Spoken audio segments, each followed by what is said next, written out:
So I think we saved our best story for last. It has been a challenging year, a difficult year, and I want to kind of just revisit that with you for a moment. I'll take you back to March, the second week of March. We just finished up our kids' snow camp, had a great weekend that first weekend, and my family, Becky and Daniel and I, were down in Wilkes-Barre for the day that next week. It was on a Thursday. It was just when things were starting to get a little bit crazy. And we went out to lunch. We actually had to stop at Sam's Club and watch people scrambling for supplies at that point. And we got out of that. We were heading back home. I'm like, well, we better have enjoyed this. We might not be going out for a long time. I thought I was joking, saying the craziest thing that I could think of, but it would only prove true because within a matter of days, schools would be closed, and eventually the lockdowns would come. So I was a prophet and didn't know it, but just to make sure that you really know that I'm not a prophet, the end of that week, Saturday, was our quarterly board meeting, and we met, and as we talked about some of the things that were happening, we have a medical doctor on our board, I began to realize the gravity of the situation, and I said, if we're facing massive group cancellations, it could end the ministry of Montrose Bible Conference. Just because if you have an $800,000 budget and there's no income for months on end, you can imagine how quickly you can lose a lot of money. But fortunately, as I mentioned, I'm not a prophet, because when I said that statement, it hasn't been true, because God is faithful. Well, another God story, and as we shared with you during these moments together, we've only shared you a couple. We could talk with you for hours, but I think you probably have other things you want to do. But this last story is a really cool and neat one. So back again in April, we had contact from a friend of the ministry who indicated they maybe wanted to help us in some way. And I'm going to let Joe share that story with us about what we were asked. Thanks, Jim. Yeah, so we were, approached by a friend of the ministry, and they wanted to donate to a large project. And of course, everybody's definition of large is kind of ambiguous. Could be a $5,000 project, or it could be a $10,000 project. And when I asked the donor about that, they actually said, no, I'm thinking more of like a six-figure type project. Do you guys have anything of that scope? And so I said, well, Jim and I will have to brainstorm on that. And so we went back to our projects list that we have ongoing, kind of our wish list, our dreams that, Jim is so faithful to have, because he says, you just got to be ready.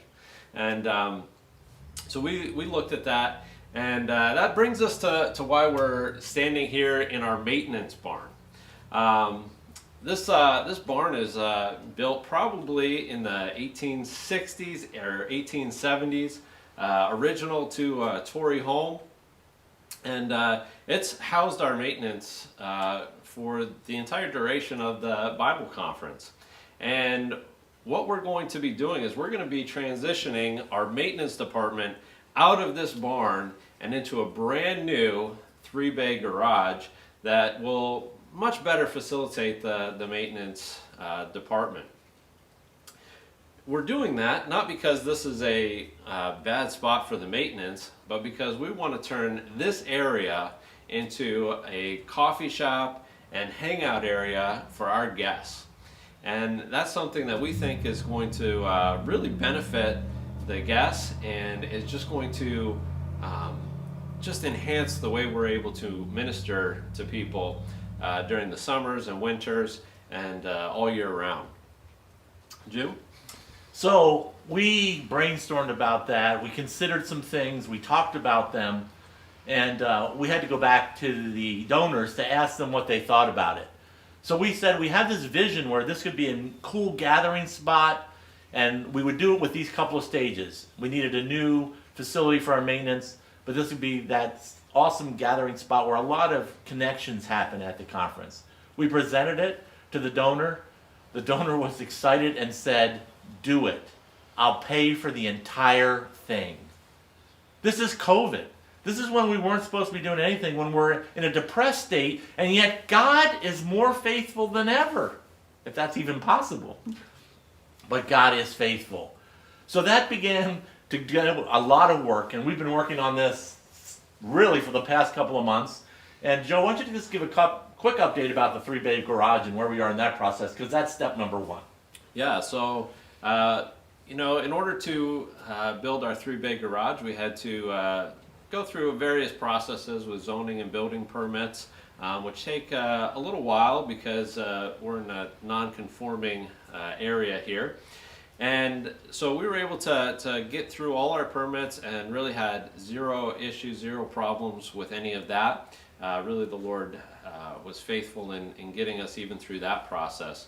And so we contacted a pole barn company, and they have it on the schedule to build the new pole barn garage in mid-December.